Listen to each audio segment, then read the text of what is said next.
एक समय की बात है, भगवान गौतम बुद्ध अपने शिष्यों के साथ बैठे हुए थे और उन्हें उपदेश दे रहे थे।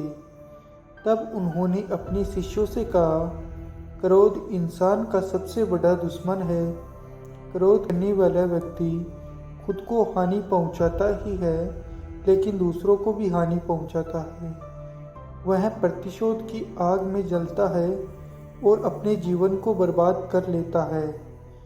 उनके उपदेश खत्म हो जाने के बाद उनके शिष्यों में से ही एक शिष्य खड़ा होता है और गौतम बुद्ध को बोलता है, तू एक ढोंगी है, तेरी बातें मनुष्य के रहन सहन से विपरीत है। तू जो भी कहता है उसे अपने जीवन में अनुसरण नहीं करता और दूसरों को भी यह सब करने के लिए कहता है। जब उसका वह शिष्य गौतम बुद्ध को उल्टी सीधी बातें कह रहा था, तब गौतम बुद्ध ने कोई प्रतिक्रिया नहीं दी और वे शांत बैठे थे। लेकिन ऐसे में वह व्यक्ति और भी ज़्यादा गुस्सा हो गया। यह सब देखकर उस शिष्य को समझ नहीं आया कि वह क्या करेगा। गुस्से में आकर वह उस जगह को छोड़कर चला गया और अगले दिन अपने घर पहुंचा।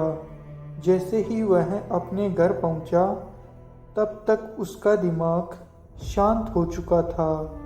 दिमाग के शांत होते ही उसे इस बात का एहसास हुआ कि उसने कितनी बड़ी गलती की है, उससे पाप हुआ है। वह खुद को मन ही मन कहने लगा, यह मैंने क्या कर दिया?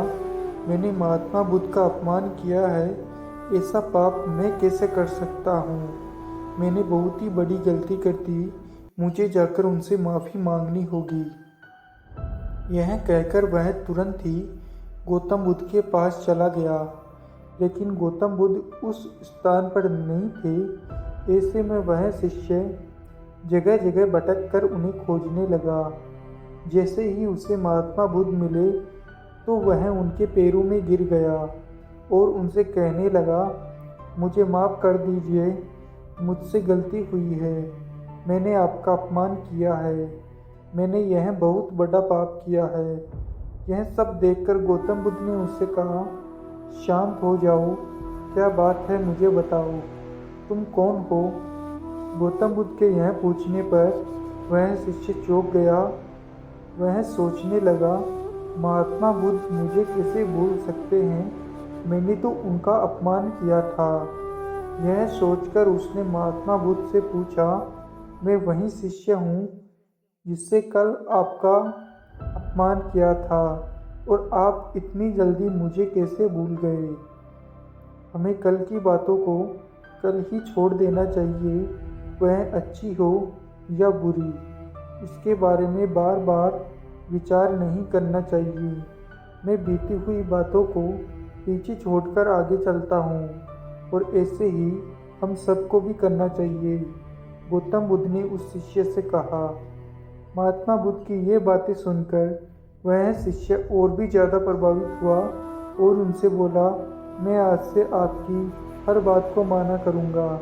इस कहानी से हमें यह सीख मिलती है कि क्रोध करना इंसान का सबसे खतरनाक दुश्मन, यह मनुष्य का सबसे बड़ा दुश्मन है जो उसे बर्बाद कर सकता है। इसलिए मनुष्य को भी कभी क्रोध नहीं करना चाहिए। इस कहानी से हमें यह भी सीख मिलती है कि बीती हुई बातों को हमें भूलकर आगे बढ़ना चाहिए। अगर कोई मनुष्य अपनी बीती हुई बातों पर ज़्यादा ध्यान देता है तो उसका ध्यान पूरी तरह से भूतकाल में लगा होता है और वह इंसान कभी भी आगे बढ़ने को और विचार नहीं कर पाता। इसलिए हमेशा पुरानी